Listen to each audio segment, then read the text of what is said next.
আমার আমি আমার আমি এখন বদলে গেছি অনেকখানি। আজকাল কাঁদতে ইচ্ছে করে খুব।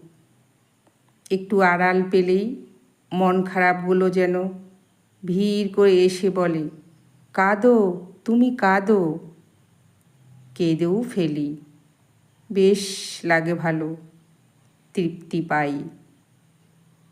একটা মন ভালো করা বাতাস বয়ে যায় শরীর জুড়ে। আজকাল কথায় কথায় তর্কে জড়াই না কারোর সাথে। চুপ করে শুধু অন্যের কথাগুলো শুনে যাই।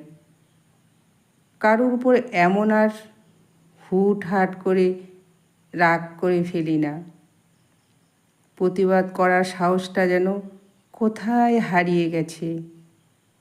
প্রতিকূল পরিস্থিতিতে বিপ্লবের আভিজাত্যটা আমার স্বভাবের দেওয়াল থেকে কে যেন মুছে ফেলেছে। সস্তার আবেগ চড়ানো ছিল আমার স্বভাব জুড়ে। তাই হয়তো পলেস্তারা খসে পড়ছে রোজ রোজ।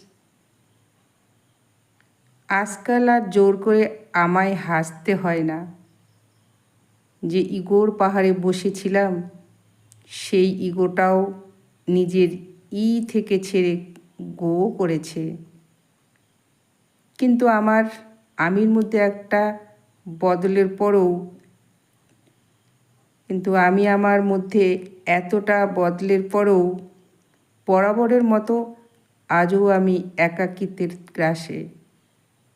হয়তো এই একাকিত্বই ছিল আমার পরিণতি। এই একাকিত্ব নামক ব্যাধিকে মেনে নিয়েছি। তাই এই একাকিত্বটাই আজ আমার খুব প্রিয়। কলমে অভিজিৎ সাহা।